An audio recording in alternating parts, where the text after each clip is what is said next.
안녕하세요. 필리핀 교민 뉴스 필리핀입니다.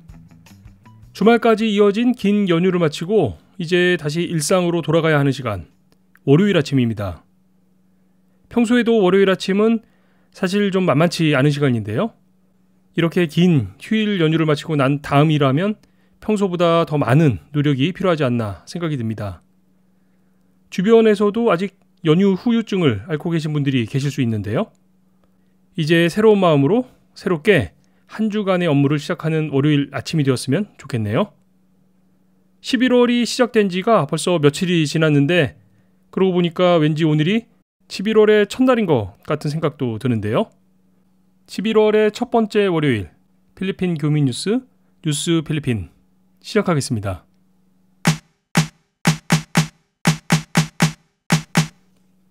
오늘 첫 번째 살펴볼 소식은요. 주말에 있었던 일인데요. 폭스 수녀님에 대한 소식 살펴보겠습니다. 지난 주말 필리핀 정부와 오랜 논쟁을 펴왔던 호주 출신의 노 수녀 패트리샤 폭스 수녀가 필리핀을 떠나서 고국인 호주로 돌아갔습니다. 형식은 선교 비자 만료와 기간 연장 불허에 따른 자진 출국 형식이었지만 사실상 필리핀 정부로부터 내려진 추방 절차라는 것이 필리핀 현지 언론이 전하는 내용입니다. 이 폭스 수녀님에 대한 뉴스는 그동안 저희 뉴스 필리핀에서도 몇 차례 전해드린 바가 있죠. 이 분이 필리핀에서 27년간 필리핀의 어려운 사람들을 위해서 도움을 많이 주셨던 분으로 알려져 있는데요. 이 과정에서 이 필리핀어들과 함께 집회에 참석을 하고 때로는 그들을 조직화하기도 한 것이 아무래도 필리핀 정부 입장에서는 눈에 가시였던 것 같습니다. 결정적인 사건이 되었던 것은 지난 5월에 있었던 농민 집회였죠. 폭스 수녀님이 농민들의 시위 행진에 함께 참여를 했던 건데요. 선교사 비자로 정치적인 활동을 했다는 이유로 당초에는 필리핀 이민청으로부터 추방 명령을 받았습니다. 그런데 그 후로 여론이 급격히 나빠지면서 강제 추방까지는 하지 않고 선교사 비자 기간이 만료됨과 동시에 더 이상의 비자 연장을 허가하지 않는 형식으로 결국 더 이상 필리핀에 체류하지 못하도록 조치를 내리게 됩니다. 이번 출국은 이런 조치들에 대한 결과인데요. 출국 날 필리핀의 카톨릭 교계에서는 이 폭스 수녀님을 위한 미사와 그동안의 헌신에 대한 감사의 행사들을 열었는데요. 이 자리에서 폭스 수녀는 두려워하지 말고 함께 전진해 나가야 한다고 말하면서 희망을 잃지 말라는 메시지를 함께 전했습니다. 필리핀의 주요 언론에서도 이 폭스 수녀님에 대한 뉴스를 전하면서 필리핀 정부의 조치에 대해 문제점을 지적하고 있는 상황입니다. 한편 이런 상황에 대해서 필리핀 정부 측에서는 평생을 필리핀을 위해 헌신한 수녀님의 노고에 대해서 평가를 하면서도 필리핀에서는 필리핀의 법을 반드시 따라야 한다는 논평을 함께 내놓고 있는 상황입니다. 올해 이 수녀님의 나이가 71세인데요. 27년 전에 필리핀에 오셨다고 하니까 수녀님의 나이 44세 필리핀에 오신 거죠. 필리핀 정부의 논평대로 필리핀에서는 필리핀 법을 지켜야 하는 것은 분명 옳은 얘기입니다만 과연 그 법이 누구를 위한 법이었는지는 우리가 한 번쯤 깊이 생각을 해봐야 할 문제인 것 같습니다.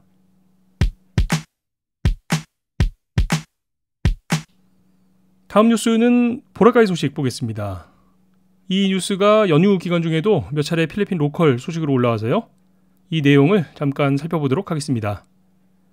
10월 말부터 11월 초까지는 필리핀의 큰 연휴 기간이죠.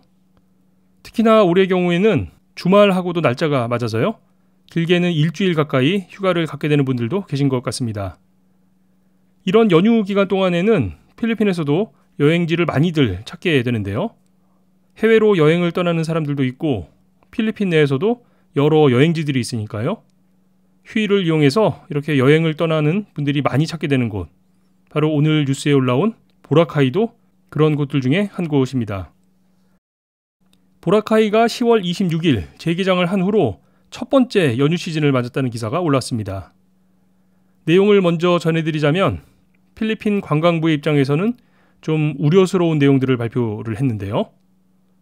일단은 재개장 후 보라카이의 환경 관리에 대해서 큰 관심을 쏟고 있는 필리핀 관광부 입장에서는 이번 연휴 기간 중 발생했던 규정 위반 사례들에 대해서 발표를 했습니다. 비치에서 금지가 되어 있던 음주나 흡연, 쓰레기 투기에 대한 위반 사례에 대해서 각각 벌금을 부과했다는 내용들입니다. 심지어는 비치로 차량을 몰고 들어온 사람까지 있었다고 하니까요. 아직까지는 새롭게 만들어진 규정에 대해서 여행객들에게 더 많은 홍보가 필요해 보입니다. 이번 연휴 기간 동안 보라카이 섬을 찾은 관광객들의 숫자가 기대치에 미치지 못한 것으로 전해지고 있는데요. 10월 26일 재개장을 하던 당일에 비해서도 숫자가 줄어서 11월 1일에는 5,418명, 2일에는 5,813명이라고 필리핀 관광부는 밝히고 있습니다. 보라카이 섬의 수용 능력에 대한 용역 결과 5만 5천 명 정도가 보라카이 규모의 적절한 숫자라고 조사가 되었는데요. 섬 내에 체류하고 있는 로컬 거주민들을 제외한 관광객들은 1만 9천여 명까지가 허용이 가능한 수준으로 알려지고 있습니다. 여행객들이 보통 2박 3일 정도 체류를 한다는 가정하에서 필리핀 관광부가 밝히고 있는 1일 신규 적정 방문자 숫자가 6,405명이라고 하는데요. 이번 연휴 기간 동안에는 총 방문자들의 숫자가 이 숫자에는 미치지 못한 셈입니다. 필리핀 관광부는 올해 연말 휴가 시즌에는 지금보다 더 많은 사람들이 보라카이를 찾게 될 것이라고 전망을 하면서 지속 가능한 환경 보존을 위해서 노력이 더 필요하다고 밝히고 있습니다. 어렵게 다시 문을 연 보라카이가 예전보다 더 나은 모습으로 개선이 되고 지속적으로 유지가 될 수 있게 되기를 기대해 보겠습니다. 마지막 소식은요. 관광객들을 위한 필리핀 부가세 환급에 대한 내용입니다. 아시는 바와 같이 대부분의 물건 거래에는 국가에 내는 세금, 즉 부가가치세가 함께 포함이 되어 있죠. 필리핀의 경우에는 상품의 12%씩 부가가치세, VAT가 포함이 되어 있는데요. 그런데 이런 물품들은 필리핀 내에서 소비될 제품들에 대해서 부과가 되는 세금으로 여행객의 입장에서는 필리핀에서 구입을 하더라도 그 제품을 본국으로 돌아가서 사용을 할 것이기 때문에 이 부가가치세, 그러니까 소비세를 지불하지 않도록 하는 것이 바로 텍스프리 제도입니다. 물론 우리나라도 역시 이 텍스프리 제도를 운영하고 외국 관광객들에게 소비세인 부가세를 환급해주고 있죠. 오늘 올라온 소식에는 2020년부터 필리핀에도 이 제도가 도입이 될 것이라는 내용을 전하고 있습니다. 여행객들의 상품 거래 시 그 거래 내용을 전자명세서, 이인보이스로 처리를 해서 전산화하겠다는 건데요.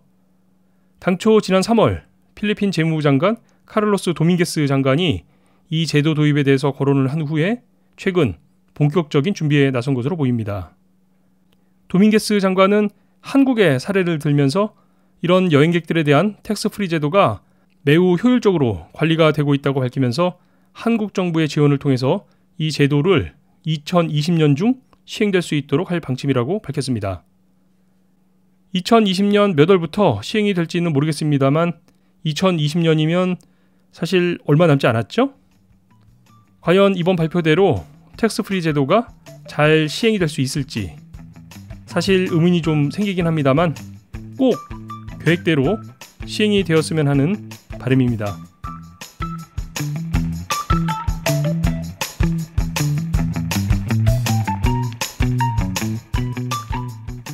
어제 한국 뉴스에서는 가짜 난민 신청을 하거나 이들을 도운 필리피노가 체포돼서 징역형에 처해졌다는 소식이 전해졌습니다. 단수 비자를 받고 한국에 입국한 필리피노 130여 명에게 필리핀에서 테러의 위협을 받고 있다거나 밀수를 폭로해서 위협을 받고 있다는 등의 내용을 담은 허위 난민 인정 신청서를 대리 작성해준 혐의인데요. 그렇지 않아도 이런 사건들이 필리핀 내에서도 빈번히 일어나고 있는 상황인데 이제는 이런 필리핀의 상황을 허위 난민 신청에 악용하는 사람들까지 생기고 있는 걸 보니 참 씁쓸해집니다. 이 사람은 구속이 돼서 징역 1년 2개월에 처해졌습니다. 오늘 뉴스 마치겠습니다. 10만 교민, 150만 방문자들이 함께 듣는 필리핀 교민 뉴스 필리핀의 월요일 소식은 여기까지입니다. 지금까지 저는 알렉스였고요. 여러분 고맙습니다.